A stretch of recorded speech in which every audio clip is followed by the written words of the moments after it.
It is well with our soul. With my soul. With my soul. Our soul.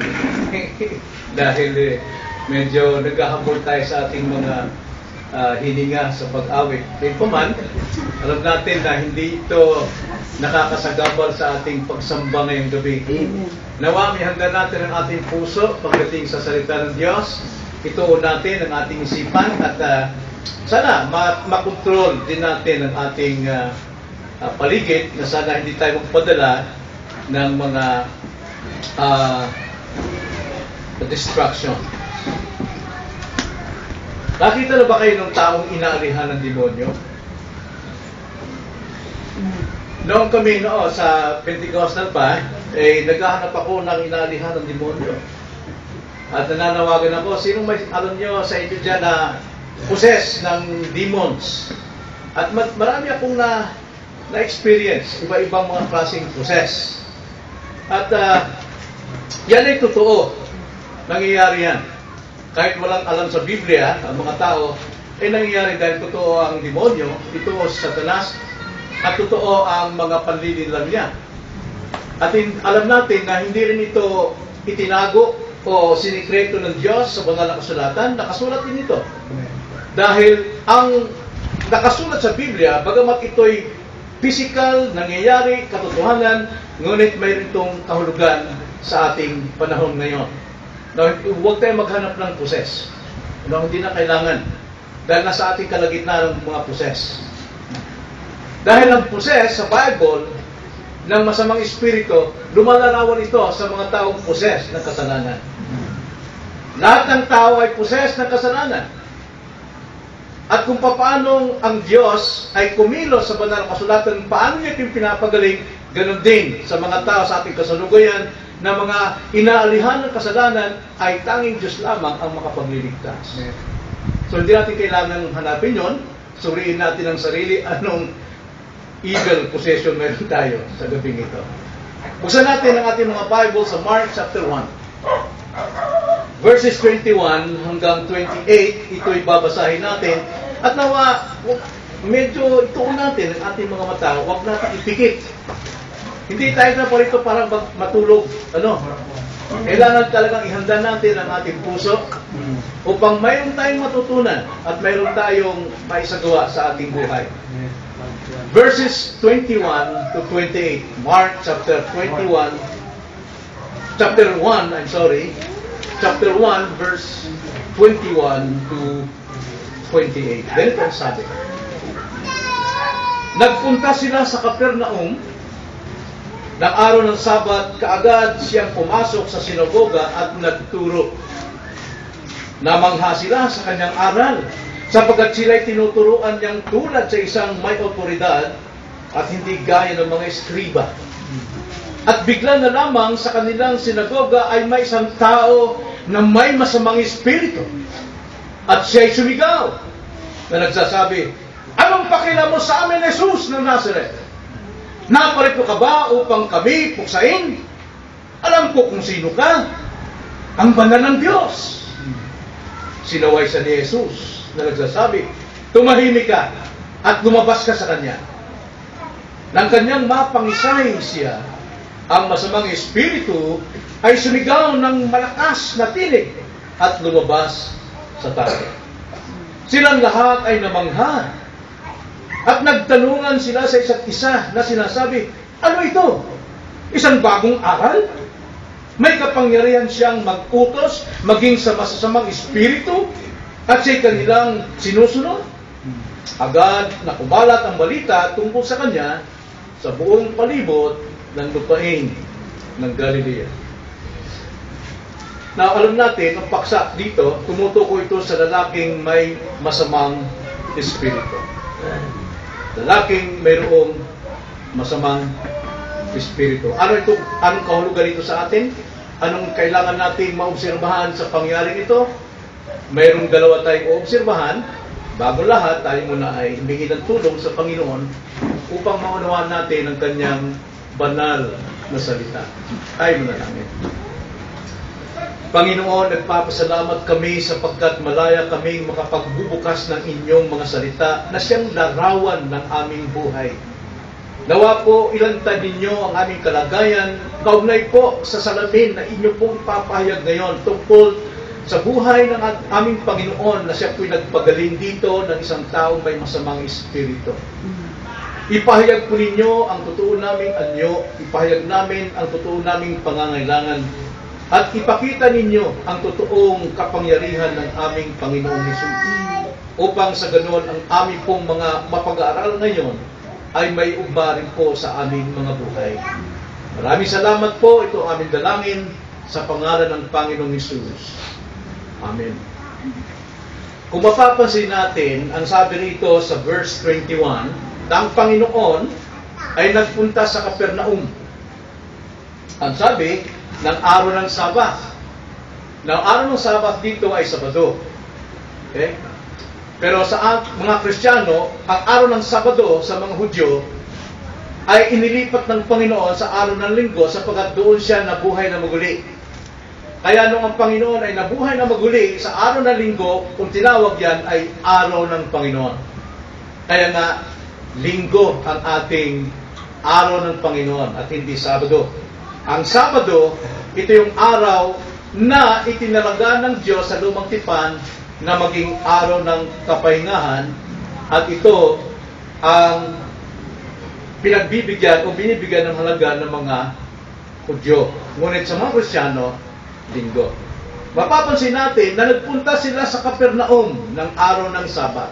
Na gusto kong bigyan ng paliwanag, ano ibig sabihin ng Capernaum? Anong lugar ito? Bilang background. Ang Capernaum, ang ibig sabihin niyan sa English, a field of repentance or a city of comfort. Yan po ang ibig sabihin ng Capernaum.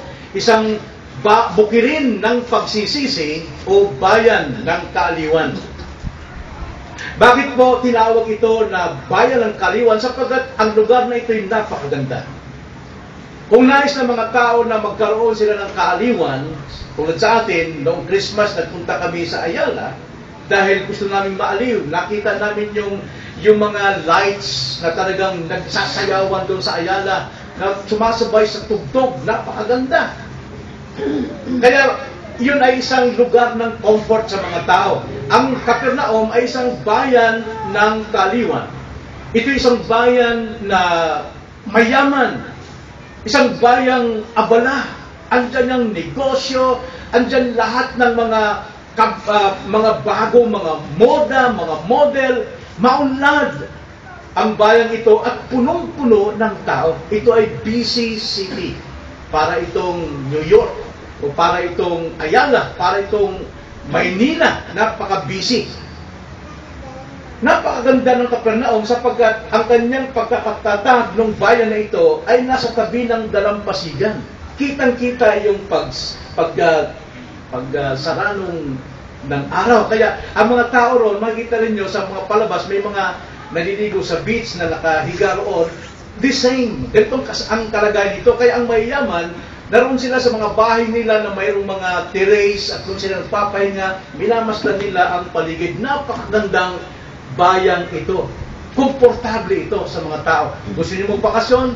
Boracay, wala yan. Capernaum, ang puntahan nyo. Kung mayroon kayong plano. The best. Kaso lang, wala na ngayon yun.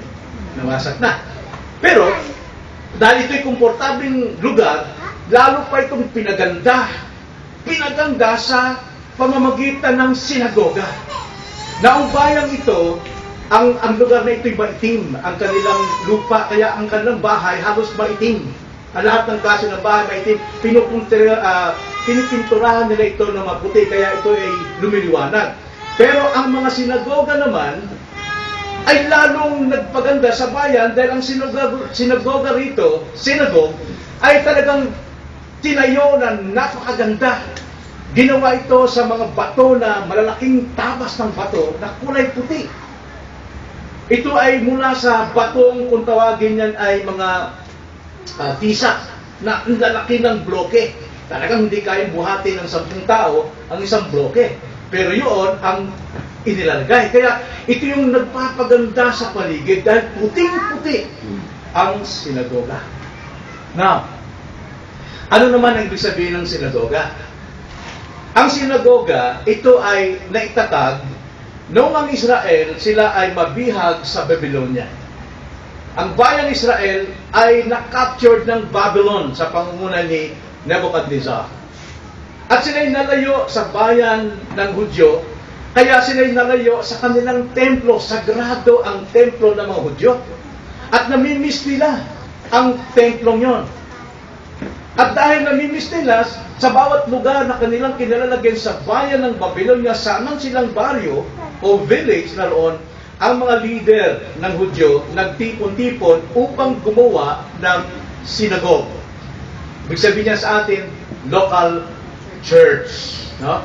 Gumawa sila ng sinagoga. At sa sinagoga, walang pastor, walang leader. Bihira ang magkaroon ng leader doon. Kaya sila nagtitipon para sa pag-aaral ng salita ng Diyos. Sino man ang may nais magbukas noong Biblia, malaya siyang magpaliwanag. At ang sinagoga is a house of prayer. Kaya doon sila nagtitipon. Now, ano naman yung iskriba? Now, ang iskriba po naman, ito yung mga scholar, mga master sa banal na kasulatan. Ang iskriba po ay mga teachers of the law. At yun ang nagbabasa, kadalasan, ng scripture sa loob ng sinagoga. At itong sinagogang ito, nung sila'y mabalik sa bayang Israel, wala na yung templo ni Solomon. Nabasak na, winasak na. Kaya sila ay nagtatayo ng kanilang sinagoga sa bawat lokal na lugar. Halimbawa, sa Makati, may isa dyan. Sa Pasay, may isa dyan. Sa Las Piñas, may isa dyan. Local church yan, kung tawagin. At ito ang pinapasok ng Panginoon Jesus. Every Sabbath. Doon pumasok-pasok ang Panginoon sapagkat malaya ang sino mang magbukas ng Biblia na tumayo at magturo. Ngayon, noong ang Panginoon ay magbukas ng bahagi ng kasulatan at Kanya itong ipinaliwanag, nagulat ang mga tao. At itong titignan natin. Ano ang makikita nating obserbasyon sa pagpasok ng Panginoon at nangaral sa loob ng sinagoga? Mayroong dalawa. Una, yung pagkamangha ng mga tao. At ikalawa, ay ang naligtas na makasalanang tao. So una, tingnan natin ang namanghang mga tao sa kanyang pagtuturo. Verse 21 hanggang 22, muli. Nagpunta sila sa Capernaum ng araw ng Sabat. Kaagad siyang pumasok sa sinagoga at nagturo. Namangha sila sa kanyang aral, sapagkat sila'y tinuturuan niyang tulad sa isang may autoridad at hindi gaya ng mga eskriba. Now, mapapansin natin dito, namangha sila sa kanyang aral, sapagkat sila'y tinuturuan niyang tulad sa isang may autoridad. Now, ibig po sabihin, tulad ng may autoridad, ang turo ng Panginoon ay may kapangyarihan. Mayroong kapangyarihan di tulad ng mga turo ng eskriba. Now, bakit may kapangyarihan ang turo ng Panginoon? Mayroong apat na bagay dyan na dapat nating malaman. Bakit makapangyarihan ang turo ng Panginoon? Una, dahil salita niya'y totoo. Kung magturo ang Panginoon, hindi siya nagsasalita ng anumang kasinungalingan, anumang pagpamper sa mga tao, hindi pambobola tulad ng maraming mga ngaral ngayon na nambobola, pero ang Panginoon, siya'y nagsalita ng totoo. Sapagkat isang banda sa banal na kasulatan sa Juan 8:32, ang sabi ng Panginoon, at inyong malalaman ang katotohanan at ang katotohanan ang magpapalaya sa inyo. Kaya ang Panginoon ay nagtuturo ng katotohanan dahil ang nais niya makalaya ang lahat ng nakikinig. At walang ibang katotohanan maliban sa ating Panginoon at sa kanyang turo, sa kanyang salita. John 14:6, naalala niyo kung ano sabi ron? I am the way, the truth, the truth. Hindi a truth, but the, ang katotohanan at ang buhay. Walang sino mang makaparoon sa Ama maliban sa Kanya. Si Jesus Christ ang katotohanan, kaya ang Kanyang turo ay parang totoo. At kapag ang Kanyang turo ay totoo, makapagpapalaya ito sa mga tao. At hindi lamang totoo ang Kanyang aral, ang salita niya ay matuwid. Matuwid. Hindi baluktot, hindi kasinungalingan. Gaya ng binasa natin kanina sa scripture reading ni Rodolph, sa verse 9, ang pagkakasabi sa verse 9, ang pagkatakot sa Panginoon ay malinis, na nanatili magpakilanman, ang kahatulan o ang salita ng Panginoon ay totoo at lubos na makatwiran. Ang salita ng Panginoon ay makatwiran, walang ibang matuwid. Walang ibang matuwid na mga salita ng mga tao. Sinasabi ng magandang balita ito. Sa TV lang may news station na ang magandang balita. Ang magandang balita ron, pinagpapatay yung ganito, o nagnaka ng milyon, o mayroong ginasa. Magandang balita yun? Hindi. Ang magandang balita ay yung matuwid na balita. Salita lamang, turo lamang ni Kristo ang matuwid. Kaya ito'y may kapangyarihan. Kapag ikaw ay nasa kabalukutan, hindi maaaring hindi ka masaktan. Dahil matuwid ang kanyang aral. Pero layunin ng Panginoon, makalaya. Bawat isa. At hindi lang matuwid. Pangatlo, dahil ang salita niya ay may pag-ibig. Bakit niya sinasaktan ang puso ng mga tagapakinig para sa pagsasabi ng katotohanan at katuwiran? Dahil yun ang kanyang pag-ibig. Ang pag-ibig lamang ang siya makapagpapalaya sa isang tao. May pag-ibig. Tingnan niyo ang sabi sa Jeremiah 23:29. Tingnan niyo ang salita ng Diyos. Kung bakit siya inilarawang may pag-ibig. Pero ang bigat dito. Jeremiah 23:29, hindi ba ang aking salita ay parang apoy at parang maso na dumudurog ng bato? Pag-ibig ba yun? Pag-ibig ba yun? Ng salita ng Panginoon, ang turo niya ay parang apoy at parang maso na bumabasag. Parang ito ay isang parang isang parusa ito. Hatol, hindi po. Pag-ibig yun. Dahil hanggat hindi mo na natunaw, hanggat hindi nasunog ang kasamaan, hindi lalantad ang kadalisanan. Hanggat di nabasag ang kasamaan at kasalanan ng tao, hindi maitatayo isang bagong pagkatao. Kaya nga ang layunin ng Panginoon, siya nagsasabi ng katotohanan at katuwiran na may pag-ibig dahil para sa pagbabago ng tao. At hindi lamang may pag-ibig, kundi pang-apat, dahil ang salita niya ay salita ng Diyos. Ang salita ni Kristo ay salita ng Diyos. Bakit? Dahil siya ay Diyos. Yan po ang hangarin ninyo. Kapag nakinig kayo ng mga ngaral, tiyakin nyo, salita ng Diyos ang kanyang ipinapangaral. Hindi kanyang salita. Kapag ang pinapangaral ng isang mga ngaral, yung kanyang karanasan, yung kanyang experience, yung kanyang kagalakan, yung kanyang pagtatagumpay, paano siyang yumaman, paano siyang sumikat, hindi salita ng Diyos yun. Salita ng tao. Kaya dapat kung kayo makikinig ng mga ngaral, tiyakin nyo salita ng Diyos ang kanyang itinuturo at hindi ang kanyang karanasan. Salita ng Diyos sapagkat si Jesus Christ ay Diyos. John 1:1, sa pasimula ay ang salita at ang salita kasama ng Diyos at ang salita ay Diyos. Kaya nga si Jesus Christ, namangha ang mga tao nung siya'y magbukas nung Biblia at mangaral, namangha sila. Bakit? Sapagkat ang salita ni Kristo ay totoo, ang salita ni Kristo ay matuwid, ang salita ni Kristo ay may pag-ibig, at ang salita ni Kristo ay salita ng Diyos sapagkat siya ay Diyos. Pero tignan natin ikaw lang bahagi doon sa verse 22. Namangha sila sa kanyang aral sapagkat sila'y tinuturuan niyang tulad ng isang may autoridad at hindi gaya ng mga eskriba. Now,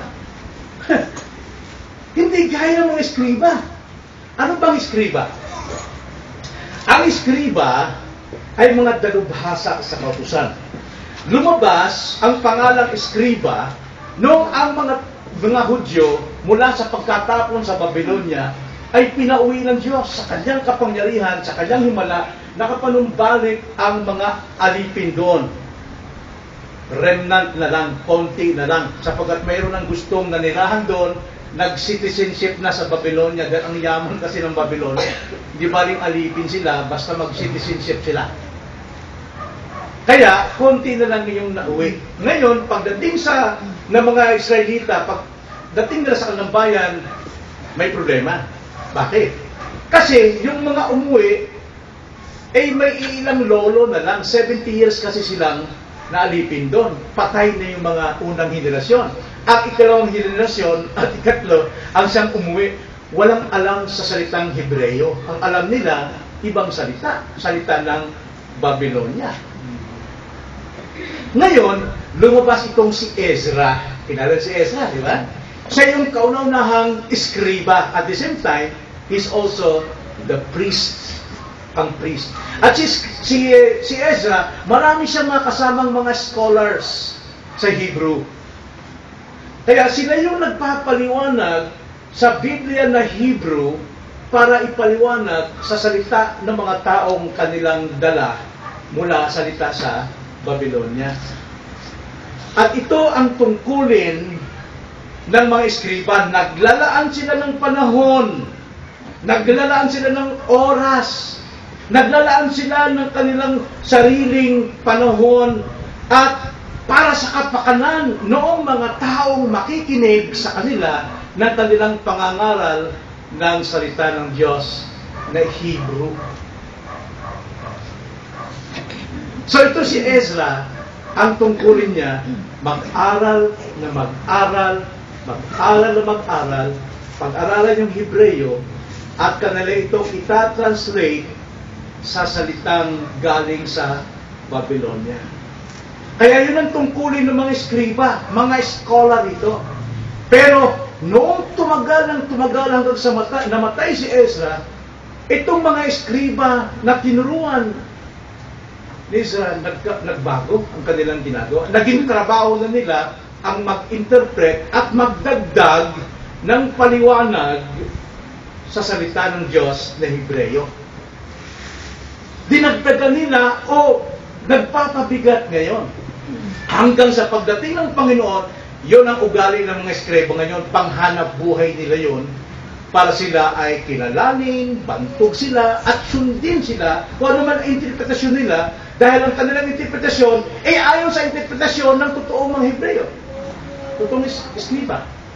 Kaya ang sabi rito, ang Panginoon ay nagtuturong may otoridad. Hindi tulad ng mga eskriba. Dahil ang mga eskriba ngayon sa panahon ng Panginoon, kapag sila'y nagturo ng Bible, sasabihin na, itong salitang ito, ay I would like to quote from scribe na ganito. Kino-quote nila yung mga paliwanag ng mga naunang mga tao na namatay na. Hindi sila mismong nag-aral paano nila ito ipapaliwanag. Dumidepende sila sa quotations. Kaya nga, itong mga tao ito, kung paano silang komportable sa kanilang bayan ng Capernaum, comfort na comfort sila, kasiyang sila, ganun din sila, sanay na sanay sa aral na tinuturo ng mga eskriba, akala nila ito yung katotohanan na. Kaya, ito yung nagpapabigat ng kanilang balikat. Kaya sabi ng Panginoon, come unto me, lumapit sa akin kayong mga nabibigatang lubha. Mag-aral kayo sa akin at kayo bibigyan ko ng kapahingahan. Grabe ang pasalan ng mga tao sa panahon yun dahil under sila sa burden, sa yoke ng mga scribes and Pharisees. Kaya,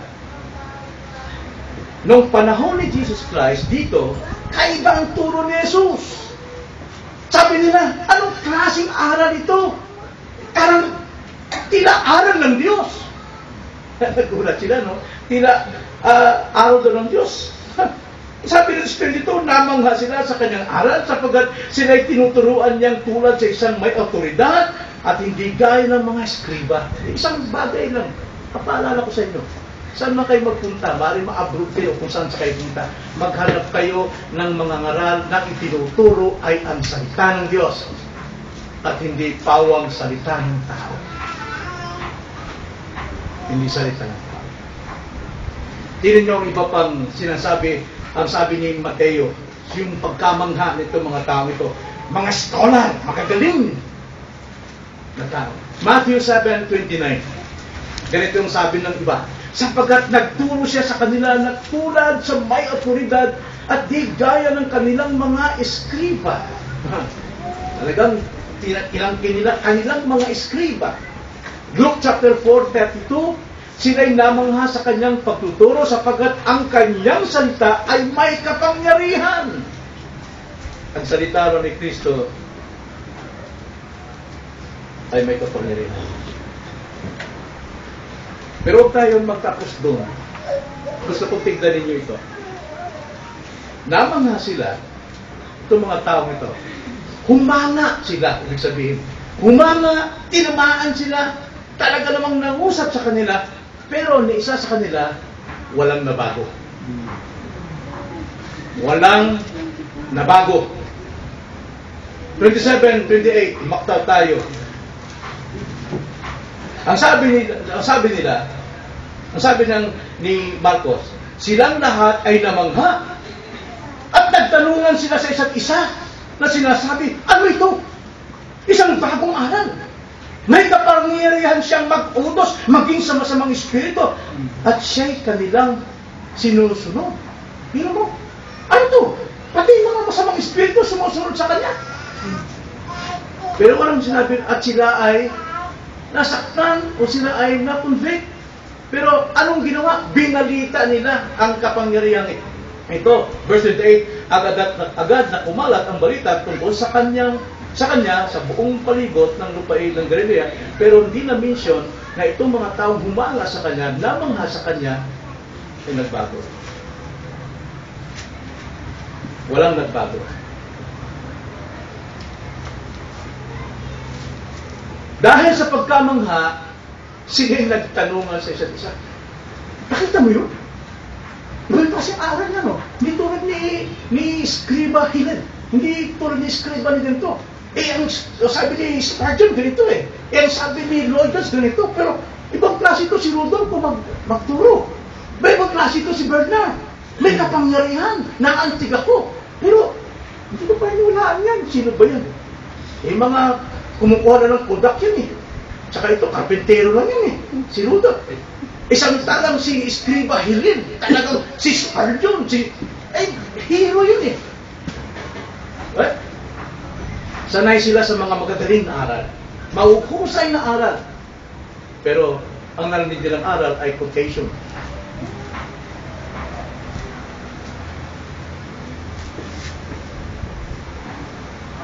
Pero ngayon, nakarinig sila na may kapangyarihan. Aray ko, saktan ako ron, tinamahan ako ron. Tinamahan ako ron. Sa akin yun, sa kanya yun. Ganito nangyari sa mga eskribang ito eh. Ang gagaling nila. Nasaktan ka ba ron? Ikaw yung tinutukoy nun ah. O hindi, siya yun. Hindi ko. Ako galing akong tao eh. Nakita mo yun? Pati demonyo, inutusan. Anong klase kapangyarihan salita yun?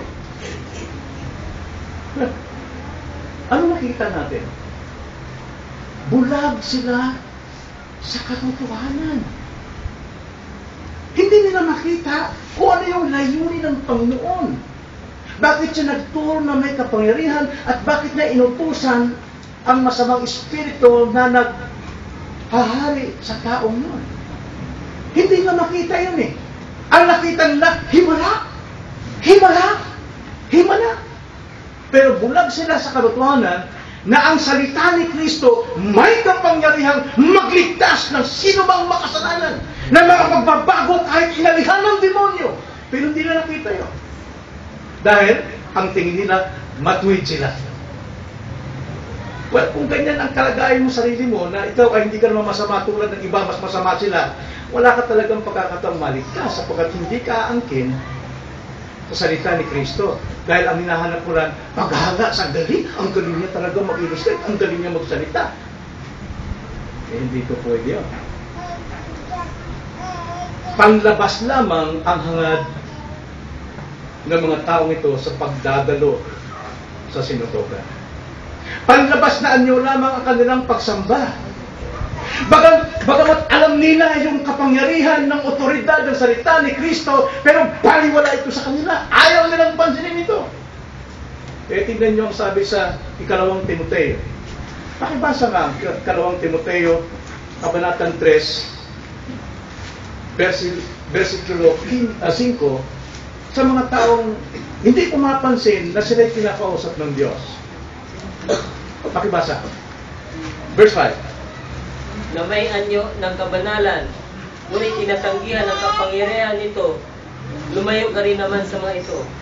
Ito mga tao ito, bagamat naniniwala sila na ang salita ng Diyos ay makapangyarihan at sabi na mapait naman sila, mayroon silang kapangyarihan, taglay nilang kapangyarihan ng kabanalan. Pero, tinatanggihan ang kapangyarihan ng kabanalan na sila'y mabago at maligtas. Nagsasalita ba ang Panginoon sa atin ngayon? Ano ba? Kung pinapalagay natin mga eskriba na rin tayo, ang mga eskribang ito ay nag-check sila, siyempre magaling mag-preach. Ay siya, hindi maganda. Ito, mahusay ito. Ay, nakakagulan ito. Magandang pakinggan ito. Ito yung panahon ni Pablo sa Alipagos. Magagaling sila. Kaya lahat ng aral tinatanggap nila. Pero nung mangaral si Pablo tungkol kay Jesus, ang sabi nila, Pablo, sa kanilang ka namin ipapatawad. Dahil tinatamaan sila sa kanilang puso. Ang kanilang puso naungkat, ang kanilang buhay naungkat, na sila'y labis sa makapangyarihan tulad ng inaalihan ng demonyo.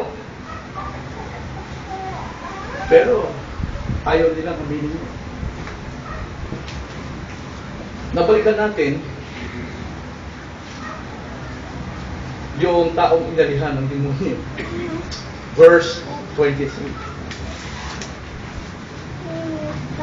So palagay nyo, naligtas kaya ang kasalanan ito? Ang taong ito? Tignan natin, verse 23. At bigla na lamang sa kanilang sinagoga ay may isang tao na may masamang espiritu at siya'y sumigaw na nagsasabi, anong pakialam mo sa amin? Pakialam mo? Buhay mo, buhay mo. Buhay ko, buhay ko. Walang pakialaman dito, basta ako umatin. Walang pakialaman. Salita ng demonyo, hindi yan? Ito ba yan? Anong pakialam mo sa amin? Jesus! Ng Nazareth, naparito ka ba upang kami puksain? Alam ko kung sino ka. Wow, kilala pala nila si Jesus. Kilala niyo ba si Jesus? Paano pakakilala nila? Higit pa sa pagkakaalam mo. Dahil ang demonyo, sabi, ikaw ang banal ng Diyos! Grabe. Ikaw ang banal ng Diyos. Matignan natin. Sino ang tao ito? Sa palagay ninyo. Sino to? Nasa loob ng sinagoga. Sa palagay nyo.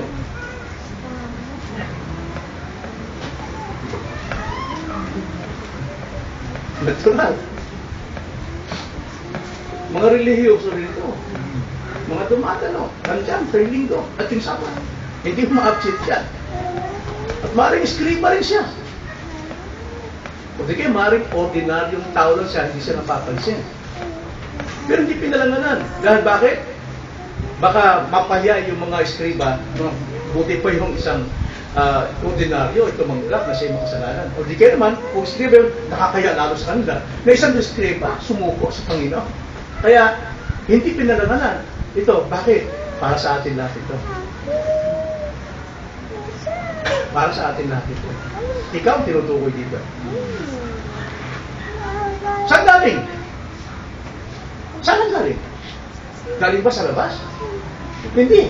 Ang sabi niya, at bigla na lamang mula sa labas, ay may isang tao na may masamang espiritu at siya sumisigaw. Ganun ba po sabi? Hindi. Sa mismong sa loob nila. Matagal lang sumasamba ito. Pwede pa lang sumamba ang may demonyo. Now again, hindi ko sinasabing may demonyo kayo, pero sinasabi ko, may kasalanan tayong lahat. Kaya pwedeng sumamba ang isang taong makasalanan. Tulad ko, tulad mo. Kaya hindi tayo dapat masaktan dito, dapat aminin natin. Ito yung, ang tao ko'y alipin ng masamang espiritu na lumalarawan sa umalipin sa bawat tao na kasalanan. Eh bakit ang Panginoon pinapayagan niyang isulat yan para gayahin ng mga pastor na magpalayas din ng demonyo? Hindi. Para ituro ng pastor na walang imposible sa Panginoon kapag ipinangaral ang salita ng Diyos, kahit sino pang taong inaalihan ng mabigat na demonyo o kasalanan ay pwede niyang iligtas. Hindi para gayahin natin magpalayas ng demonyo. Yan ang kamalian ko nun eh. Hindi ko nakikita bakit nasa Biblia.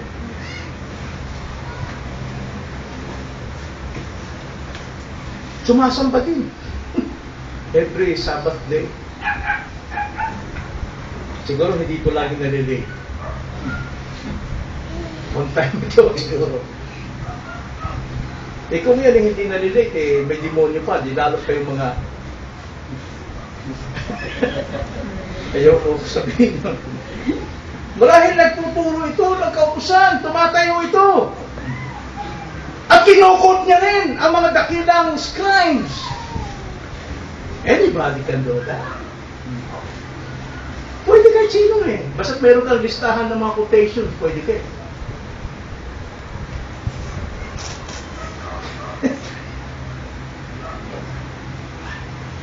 O di kaya, titles ito, mga kaibigan. Supporter ito sa church. Tumutulong ito, nagpapatayo ito ng building. Nagbibigay ito, lalaki ng tithes nito. Pero may demonyo. Bigat, ano? Pero yung sinasabi ng banal na kasulatan, hindi ko ba magawa ito? Pinapaliwanag ko lang kung anong kahulugan nung inaalipin ng demonyo noon sa ating panahon na inaalipin ng kasalanan. Walang.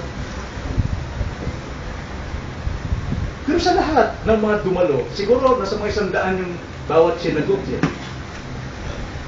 Out of 100, 99% ang hindi, ano namang ha, pero isa lang ang nag-react. Isa lang nag-react. Dahil hindi naman lahat ng tao pinili ng Diyos eh. At ang mga pinili ng Diyos, pagdating ng Ebanghelyo, mag-react talaga yan. Hindi ko na pinili. Hindi. Katungkulan natin ang mag-react. Dahil utos ng Panginoon. Dapat magsisi. Saan yun? Acts 17. Wala akong Panginoon kung hinilan ka, ilay ka o hindi.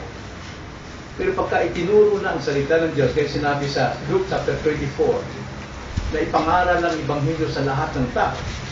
At ito ang sinabi sa 17 ng Acts, verse 30. Ang sabi sa Acts 17:30, ang mga panahon ng kahangalan ay pinalampas na nga ng Diyos. Ngunit ngayon ipinag-uutos niya sa lahat ng tao, sa lahat ng tao na magsisi. Sapagkat itinakda niya ang isang araw kung kailan niya hahatulan ang sanlibutan ayon sa katuwiran sa pamamagitan ng lalaking kanyang itinalaga, at tungkol dito ay binigyan niya ng katiyakan ang lahat ng tao nang kanyang muling buhayin siya mula sa mga patay. Para sa atin pala lahat ito eh. At sinabi ng Diyos, hindi sa lahat ng panahon ay mananatili ka sa ganon. Darating panahon na mangyayari ang paghahatol. Pero, ang sabi ng Panginoon dito, pinalampas niya lahat ng kalokohan natin sa nakaraan. Dapat magsisi ka na ngayon. Katungkulan pala natin yun. Whether you are elect or not, it is our responsibility to react sa gospel. Ang bigat ng reaction dito ng tao ito eh. Anong reaction niya? Ano sinabi niya sa 24? Pakibasa, ano sinabi ng tao ito? Verse 24? Ang nagsasabi, Anong pakialam mo sa amin? Jesus ng Nazareth? Naparito ka ba upang kami puksain? Alam mo kung sino ka? Ang banal ng Diyos. Pero mo yun, pakialam mo, Jesus. Diba, ganoon din nangyari sa akin noon eh. Nung umatay na ko ng gawain, unang gabi ko ng gawain sa may Las Piñas, may sarapan ko, may maliit na puno ng langka. Na mag-preach na yung pastor na 1 oras kalahati. Sabi niya, ikaw, makasalanan ka. Responsable kang ama, lasenggo, babaero, butangero. Talaga, nagtatago sa maliit na puno ng langka. Dahil ako yung kinakausap eh. Suntukin ko na kayo ito. Sabi ni Mama, may usapan kayo. May usapan kayong pastor niyan na bungkatin lahat. Buhay ko. Pagkatapos ng gawain, sa awa ng Diyos, isang oras kalahati, sabi ni Mama, Papa, maganda mo yung usapan. Ano maganda? Usapan kayo niyan eh. Suntukin ko. Anong pakialam mo sa akin? Pinasabi ko rin. May tinulong kasi ako eh. Mas mahirap na yung mga tao na, oo nga, tama ka dyan. Puto yan. Yung mga gumaganong ganon, walang pag-asa magbabago yan. Okay na ako. Bahala kayo dyan. Sige lang. Pero yung nasasaktan, di makatulog. Yan yung mga taong talagang natutumpik ng salita ng Panginoon. Hindi siya namangha eh. Hindi siya namangha sa aral ni Kristo, kundi nasumbatan siya. At tingin sabi sa 23, at bigla na lamang nasa kanilang sinagoga ay may isang tao, may masamang espiritu. Aba, nananayin sa tabi yun. Bah! Ano ba kailangan sa akin? Ba't aumbahan si Jesus Christ? Pero sabi ni Jesus Christ, umalis ka sa kanya. Kasi masamang espiritu ang nagdidikta sa taong yun para lumaban. Actually, tayo'y nilikha ng Diyos ayon sa kanyang wangis at larawan. At mayroon tayong espiritu dahil kumikilala sa Diyos, pero alipin tayo ng kasalanan na dumidikta sa atin. Suntukin mo yan, balatan mo yan, nasasaktan ka, inaalimura ka. Yung kasalanan ang umaatungal sa atin. Alam mo yun? Bigla na lamang. Ay, yung salitang bigla dyan, alam mo na kung ano nangyari. Alam mo na kung ano nangyari. Bakit lumundag dito na parang si Batman. Sinunggaban si Jesus Christ. Pero ang sabi ng Panginoon, sinaway siya.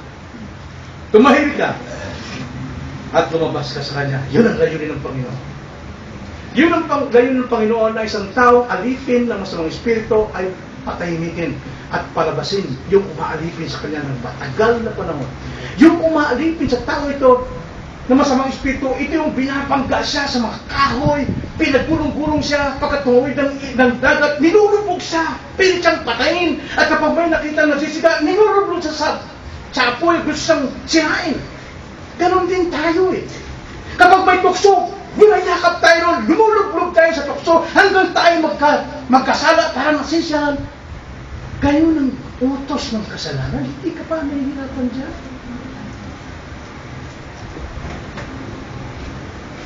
Alam na ito masamang espiritu na pupuksain talaga siya. Alam ito eh. Sa matagal na panahon, ang ating buhay ay nag-ihintay ng kapangyarihan ng dugo ni Kristo. Kaya ito yung mga superstitious belief ng mga ibang relihiyon. Kasi yung bendita, yun ay pinagdadasal nila na ito yung maging dugo ni Kristo. At itong pangwisik sa masamang espiritu. Hindi yung ibig sabihin ito, hindi ganun ka-espiritu yun. Nakuha ang tubig. No? Ang dugo ni Kristo lamang ang makapagpapalaya sa iyo. Ano yung dugo ni Kristo? Ang kamatayan ni Kristo sa krus na Kalbaryo, pagdanag ng kanyang dugo, ang pagkasaksak ng kanyang tagalira, kanyang kamatayan, kanyang pagkalibing at muling pagkabuhay, yun ang makapagliligtas sa iyo sa pagkaalipin ng masamang espiritu. Hindi yung bindita. Superstitious belief yan, mga kapatid. Naparito ka ba upang puksain kami? Galit siya sa Panginoon ni Jesus. Alam nyo, kung nais nyo makatanggap ng biyaya, magpunta kayo sa nangangarap na inuungkat ang kasalanan ninyo. Dahil yun ang tama. Kasi paano malamang makasalanan ka? Paano mong magkaroon ka ng pagkakataon, yumakap sa biyaya ng Panginoon kung hindi mo alam na makasalanan ka? Hanggang ikaw ay hindi mo kinikilala na ikaw ay tumutulay sa isang maliit na alambre, na ang alambre na susulog na, napuputol na at babagsak ka sa naglalagab na apoy, hindi ka sisigaw ng tulong. Hanggang hindi mo nanasan ang iyong pagkamakasalanan, hindi mas tamis sa iyo si Kristo na tagapagligtas mo. Kung pala'y pambubola ang preaching, pala'y prosperity, pagyaman, pag-asenso. Pero kapag inuungkat ang kasalanan natin, napakatamis po yung biyaya ng Diyos. Yayakap ka kay Kristo. Na alam ito mga demonyong ito na sila ay mapupuksa. Kilala nila ang Panginoon. So, ikaw ang banal ng Diyos. Ganun ba kilala nila kay Kristo? Na si Kristo ang banal ng Diyos? Ngayon na natin narinig siguro ito. Tingnan mo, demonyo, may totoong pananampalataya sa Panginoon. Higit pang kanyang pananampalataya sa atin. Kung tawagin niya, devilish faith. Tingnan ang sabi sa James chapter 2 verse 19. Maring kilala mo si Kristo, siya rin ang banal. Pero tingnan niyo ang sabi sa James chapter 2 verse 19. Kung tawagin ko yan is devilish faith. Maladimonyong pananampalataya. Tingnan niyo, pakibasa ko. Sumasampalataya ka na ang Diyos ay isa. Mabuti ang iyong gawa. Ang mga demonyo man ay sumasampalataya na nanginginig pa. Demonyo man nanginginig pa. Ang tawag talaga niya ay anak ng banal. Maraming taong ganyan eh. Kilala ko sa Jesus. May panampalataya sa Kanya. Balik tayo mo ang mundo. Pero hindi yun ang batayan ng kaligtasan mo. Hindi yun ang batayan na ikaw ay may pabor sa Diyos. Ang batayan, tinanggap mo siya. Tinanggap mo siya na isang tagapagligtas.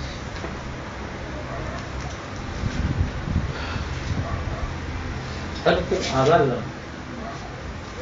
Iiwanan natin yung gabi, mga kapatid. Sa kalotohanan ito. Dalawa po ang nais kong bigyan natin ng pansin. Tignan natin ang ating mga sarili. Kumpara natin dito. Una, ang pagiging religyoso ay hindi tanda ng kaligtasan. Sisimba ka palagi, kukumunyon ka, pupunta ka sa Quiapo, munod ka, nagtitinig ng kandila sa St. Jude, sa Baclaran, kinatapik mo ang tiyan sa Santo Niño, tinigdigan mo si Maria Clara, Perpetua, pagiging religyoso. Magaling sa Biblia, nagbabasa, pagkamat kailangan talaga yun, pero maraming magagaling sa Biblia. Ikaw ay mabuti, lahat ng ginagawa mo'y kabutihan sa ayon sa relihiyon. Pero, hindi ito ang batayan na ikaw isang taong may magandang katayuan sa Diyos. Ang mga eskriba, manghang-mangha sa mga mensahe. Kung saan si Kristo naroon, andun itong mga eskriba. Kung saan ang crusade, andun. Kung saan yung magagaling na preacher, Shalom, El Shaddai, Benihin, nandun itong mga tao ito. Mahal na mahal nila ang word of God, sabi nila. Pero hindi yan ang batayan at tanda ng kaligtasan. Kung yan ang paniniwala mo ngayon, na porque umaattend ka naman, okay ka lang sa Diyos. Na ikaw ay may panahon din naman sa Kanya every Sunday. Wala ka mali ka. Hindi yan. Tingnan ang sabi sa 1 Corinthians chapter 15, verse 1 to 4. Nagturo si Pablo ng batayan ng totoong kaligtasan. At nais kong tignan natin ito. 1 Corinthians chapter 15, verse 1 to 4. Ay, anong basahin ko? Dito ang sabi ni Pablo. Ang kausap dito ay mga kapatid sa pananampalataya, mga Kristiyano na nanghihina sa pananampalataya, muling binuhay ni Pablo ang kaligtasan nila. Dito ang sabi ni Pablo sa kanila. Ngayon, mga kapatid, ipinaalala ko sa inyo ang magandang balita na ipinangaral ko sa inyo na inyo nang tinanggap, na siya naman ninyong pinanindigan. Ano po una? Tinanggap, pinanindigan. At sa pamamagitan nito, kayo ay ligtas. Kung matatag ninyo itong pangahawakan. Tinanggap, pinanindigan, matatag na pinangahawakan, malibang kayo'y sumampalataya ng walang kabuluhan. Relihiyosong paranlang. Ano yung mabuting balita? Hindi yung mabuting balita na palipat-lipat ka ng iglesia, hindi yung mabuting balita na marami kang tinulungan, hindi yun. Ang mabuting balita na nakapagligtas sa kanila ay ito, verse 3. Sapagkat ibinigay ko na sa inyo, una sa lahat, ang akin ding tinanggap. Maging si Pablo, naligtas siya dahil sa biyayang ito. Na si Kristo ay namatay para sa ating mga kasalanan. Alalahanin yan. Hindi ang pari, hindi ang pastor, hindi ang iglesia ang namatay para sa iyong kasalanan, kundi si Kristo ang namatay. Si Kristo ang namatay sa ating mga kasalanan ayon sa mga kasulatan. Pinapatunayan ng Biblia na yan ang katotohanan. Huwag mong sabihin pinatunayan ng pastor nyo, o pinatunayan ng kapatid nyo na pastor, o pinatunayan ng mga tao na sasabing Kristiyano. Nandito sa banal na kasulatan ang tamang kaligtasan. Verse 4, at siya'y inilibing at muling binuhay ng ikatlong araw ayon sa mga kasulatan. Yan ang katotohanan. Na si Kristo na namatay sa kasalanan para sa iyo, ay muli siyang nabuhay upang ikaw na sumampalataya sa Kanya, may katiyakan ng totoong kaligtasan. Amen. Hindi sa iyong relihiyosong gawa. Nagkakamali ka, kaibigan, kung diyan ka nagtitiwala sa iyong mabubuting gawa. Porque sasabihin mong dumadalo ka naman minsan, okay na yun. Hindi okay yun. Anong silbi ng 1 taon o 50 taon mong pagdadalo na hindi mo pa sinasampalatayanan, hindi mo tinanggap, hindi mo pinangawakan, hindi mo sinampalatayanan ang ginawa ni Kristo sa iyo? Walang kabuluhan lahat ng paniniwala.